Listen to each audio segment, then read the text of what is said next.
Hello，各位好，我是 Revision Lab 修整所的阿修，欢迎来到我的频道。如果你是第一次看我们影片，记得先点击下方订阅按钮，再打开旁边小铃铛，这样每次有新影片你都会第一时间收到通知。也帮我按个赞，让 YouTube 知道你喜欢这种类型的内容。谢谢大家。我们现在正式开始。好，我们马上进入今天的主题。来，我们先来想象一个我们都在熟悉不过的情境：半夜你睡得正熟，突然手机警报大响，接着天摇地动，你第一个反应是什么？或者台风天外面狂风暴雨，你滑开手机，第一件事是做什么？是不是马上打开 PTT、Facebook， 看看乡民们这次又在骂谁？是骂气象局预报又不准，护国神山又失灵了吗？还是骂县市首长为什么水门关这么慢，或是为什么不放台风假，对吧？那如果不幸有大楼倒塌或倾斜，那更不得了，我们几乎是立刻开启侦探模式，开始肉搜是哪个黑心建商偷工减料，是哪个官员当年盖章验收的，甚至连民意代表有没有施压都要一一揪出来。我们好像内建了一种纠责导弹，灾难一发生就急着要发射，要找到一个可以怪罪的对象。真的很少有人会两手一摊，很佛系地说：“哎，这就是运气不好啦，天灾嘛，没办法的。”但这就是今天最有趣的地方了。我们接下来要深入探讨一个可能会彻底颠覆你过去认知的观念，就是我们挂在嘴边的天灾，也就是一场没有任何人需要负责，纯粹就是倒霉不可抗力的可怕事件。这个我们以为理所当然的想法，其实在人类历史上是一个非常非常晚近的发明。我们讲的不是几千年，而是几百年的事而已。更重要的是，这个我们才刚习惯没多久的概念，现在就在我们眼前，正在迅速的瓦解、消失。这到底是怎么一回事？这不只是一个有趣的历史冷知识而已，它将会彻底改变我们看待新闻头条以及理解我们身处这个世界的方式。好，为了搞懂这个巨大的思想转变光说理论可能有点抽象，我们直接来看两个发生在美国的真实灾难。这两件事前后只差了短短25年，但整个社会看待他们的方式可以说是天差地远。而这个巨大的差别，就赤裸裸地暴露了我们集体思维中纠责这个本能是如何强势回归的。好，请大家专心看这张投影片。左边是1980年美国华盛顿州的圣海伦火山大爆发。这场爆发的威力非常惊人，火山的北面整个被炸开，火山灰直冲上24000公尺的高空，造成57人死亡，是美国有记录以来最惨重的一次火山灾难。当时，美国最具指标性的媒体《纽约时报》，它的社论是这样写的，我直接引用：这件事有个好处，就是没有罪恶感，没有任何人应该或可以做什么来阻止它。文章的结论非常简单明了，你不能怪罪一座火山。你看，这个态度很清楚吧？这就是一场纯粹的、无可避免的、没有人需要负责的悲剧。好，重点来了，25年后，场景换到2005年的卡崔娜飓风。卡崔娜重创美国南方的纽二联，造成超过1800人死亡，整个城市80%都泡在水里，是一场巨大的浩劫。这一次，《纽约时报》的社论标题却是大自然的反击，内文更是直白地说，这个灾害很不自然，因为很大程度上是我们自己造成的。结论是什么？不是你不能怪罪一场飓风，而是政客和都市计划者必须为此负责。你看，短短25年，从你不能怪火山变成这一切都是政客与规划者的错，这中间到底发生了什么事吗？接下来这点超级重要。如果你觉得媒体舆论的转变还不够震撼，那我们来看看法律层面。卡崔娜飓风过后，负责设计跟维护纽奥良那些防洪堤的美国陆军工兵团被告上法院。他们的辩护理由非常经典，就是我们常说的天灾，在法律术语上叫做 Act of God， 也就是不可抗力。他们说，这场风暴的强度100年一遇，远远超过堤防的设计标准，所以溃堤不是他们的错。听起来好像很合理，对吧？结果呢？联邦法院经过审理，一审判决工兵团要为他们在工程上的疏失所造成的损害负起赔偿责任。这个判决的意义真的非常重要，它等于是在法律上正式宣告，一个看似纯粹的天灾，其实很大一部分是人祸。那条界限就这样被法律给打破了。这就真的很奇怪了，对吧？短短25年，大概就是我从出生到大学毕业的时间，为什么整个社会对灾难的看法会有将近180度的大转变？我们好像从灾难下的无助受害者，集体变成了一群急着寻找罪犯的侦探。要解到这个谜题，我们不能只看表面这25年发生了什么，那是治标不治本。我们必须把时间轴往回拉得更远更远，回到一个我们完全陌生的世界，一个甚至连自然这个概念都跟我们想的不一样的世界。没错，我们要搭上时光机，回到启蒙时代之前的欧洲，来看看当时的人是怎么理解灾难的。准备好了吗？这段旅程可能会有点颠覆你的三观哦。在那个时代，如果你去翻阅当时的历史编年史，你会发现他们在记录各种灾厄的时候是完全混在一起的。你看这个清单：战争、饥荒、瘟疫、地震、敌军围城、冰雹、干旱。对我们现代人来说，我们会很自然地把它分成两类：人祸，像是战争、围城；还有天灾，像是地震、干旱。但对当时的人来说，这些事情没有本质上的区别，他们都被归类在同一个大标题底下，叫做苦难。敌人打过来，跟老天降下冰雹砸坏装甲，在本质上都是一种上帝给予的考验或惩罚。这就像一个古代版的灾难大礼包，里面什么都有，而人类只能被动的承受。这又为什么在碣石记账的时候，记录饥荒的数也包集了敌军围城的记录？因为在当时的观念来说，饥荒或敌人围城，这些都是上帝给予的惩罚，所以应该算在同一种灾厄类，他们同时可以被记录在同一个标题底下。所以他们解释这些灾难的方式跟我们现代人很不一样。历史学家给了它一个很酷的名字，叫做因果鸡尾酒 （a causal cocktail）。这是什么意思呢？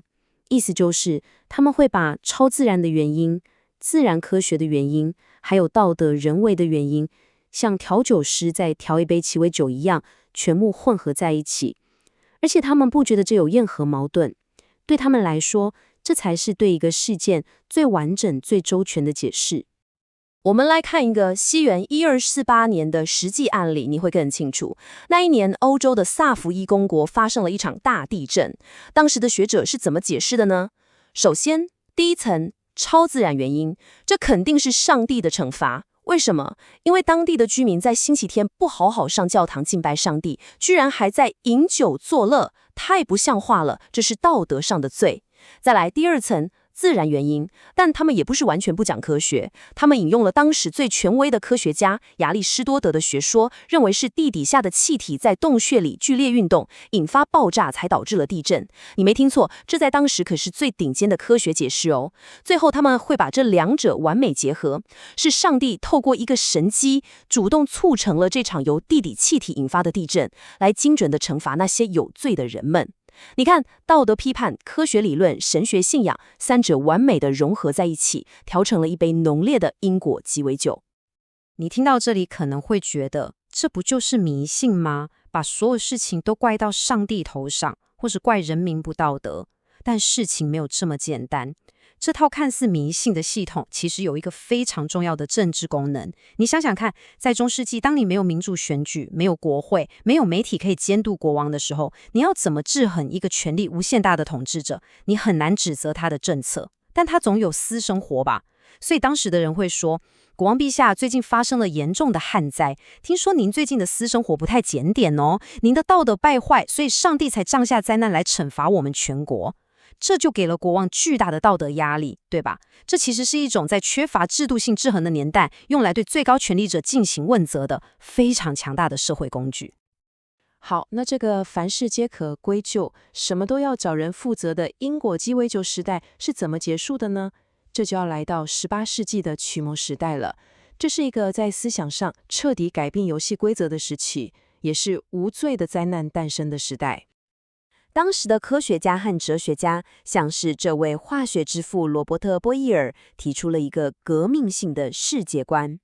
他把整个大自然比喻成当时最精密的机械奇迹——史特拉斯堡大教堂的天文钟。这座钟不只会报时，还能显示行星轨迹、月相变化，非常复杂。但重点是，它一旦上紧发条之后，就会完全依照内部的齿轮规律，精准的、自动的运转。启蒙思想家们认为，整个大自然就像这座时钟一样，是上帝这位超级钟表匠所创造出来的一台完美机器。它依照着恒定不变的物理定律，日复一日、年复一年地运行着。这个自然是完美机器的想法听起来很理性、很科学，对吧？但它马上就带来一个巨大的神学难题。如果大自然真的是上帝创造的完美机器，那地震、洪水、火山爆发这些看似随机又充满破坏性的 bug， 到底要怎么解释？难道是上帝这位超级工程师的技术不到位，在他的作品里留下一堆臭虫吗？这显然是对上帝的大不敬啊！为了解决这个 bug， 神学家们提出了一套非常聪明的新理论，叫做统计式天意 （statistical providence）。这个概念是说，上帝的角色不是一个每天盯着地球、随时出手干预的微观管理者，他更像一个系统架构师。他设计了一套完美的自然法则，来确保整个生态系统在总体上是和谐而且平衡的。至于那些个别的灾难事件，就像是为了维持整个系统的长期稳定所必须付出的不幸的附带损害。这就像一个设计师，他规划了一个整体上非常有效率的交通系统，但这个系统中偶尔还是会发生个别的交通事故，对吧？你不能因为这些不幸的个案就全盘否定整个交通系统的设计是失败的。上帝看的是全局。这个想法带来了3个革命性的后果。第一，大自然是无罪的，它只是一台机器，冷酷地遵循着物理定律在运转，机器本身没有邪恶或善良的意图。第二，上帝也是无罪的，因为他是从整个系统的宏观角度出发，为了整体的善而运作，他不是刻意要惩罚某个村庄或某个人。第三，也是最关键的一点，受灾的人类成了纯粹的受害者，他们承受的苦难不再是来自上帝的道德惩罚，而是一场没有意义、没有目的、随机发生的不幸的意外。所以重点来了，我们现代人所熟知的天灾这个概念，也就是一场没有人需要负责，纯粹是倒霉的可怕事件，就这样在18世纪的欧洲诞生了。它巧妙地把灾难的责任从上帝和人类的身上完全剥离，创造出一个独立的、中性的、无可归咎的全新范畴。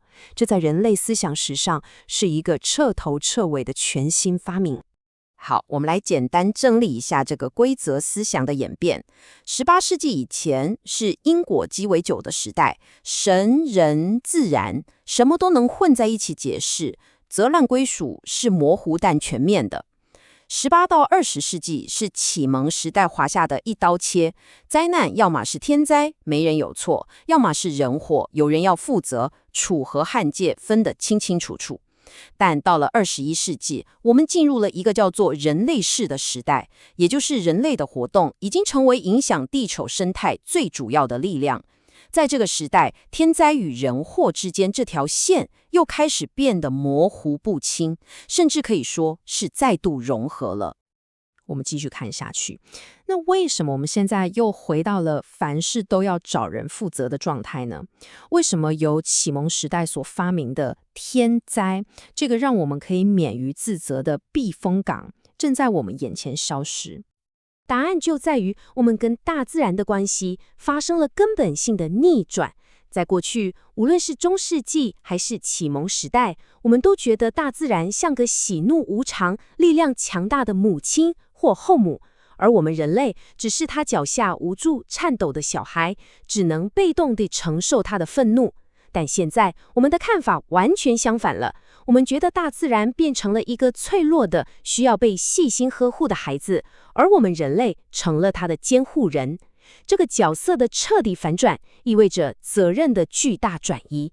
当你是监护人时，你就必须负责。这种观点已经不是什么激进环保团体的口号了。大家看这张投影片上写的是世界银行跟联合国在2010年一份重要报告的标题：自然的危害，不自然的灾害。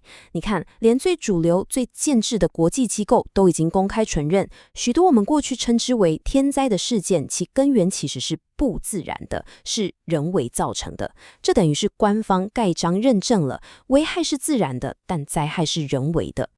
为什么会这样？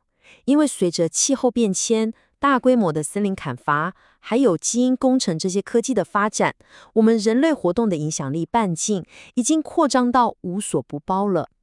一个台风之所以变得这么强，可能跟全球暖化导致的海水温度上升有关；一场土石流之所以这么严重，可能跟山坡地的滥垦滥伐有关；一个地区之所以干旱，可能跟上游的水库超抽或是全球气候模式的改变有关。你现在很难再找到一个完全跟人类的集体决策与个体行为无关的纯天然灾害了。所以，当灾害发生的时候，我们自然会回过头来问：是谁的决策导致了今天的后果？是谁的失职加剧了我们的痛苦？纠责的时代于是全面回归。好，讲了这么多，资讯量可能有点大。最后，我们来快速总结今天最重要的3大重点。今天的3大重点：第一，天灾是一个发明。我们以为天经地义的纯天然、没人有错的灾难概念，其实是18世纪启蒙时代为了处理神学难题所创造出来的产物，它不是一个永恒的真理。第二，古代的解释是混合的。在启蒙时代以前，人们用因果鸡尾酒的思维来解释灾难，把神、人、自然全部混在一起，而这套系统同时也是一种追究政治责任的社会工具。第三，现代是我们的责任。在人类世的今天，天灾这个可以让我们免责的范畴正在快速缩小，因为几乎所有灾难都能或多或少地追溯到人类的影响，这也给我们这个世代带来了前所未有的巨大的道德重担。最后，这张投影片留下一个发人深省的问题：当每一场灾难，从台风、洪水到干旱，都变成了人祸，这意味着我们必须承担起近乎无限的责任。我们真的准备好了吗？我们有能力、有智慧去面对这个全新的道德挑战吗？当我们再也不能把责任推给老天或运气时，所有的重担都会回到我们人类自己身上。这个问题真的值得我们每一个人好好思考。今天的内容就到这边，如果你觉得这一集有帮助，记得马上点赞、加订阅、加开启小铃铛。我们正在冲订阅，需要你的支持。我是阿修，我们下次见，拜拜。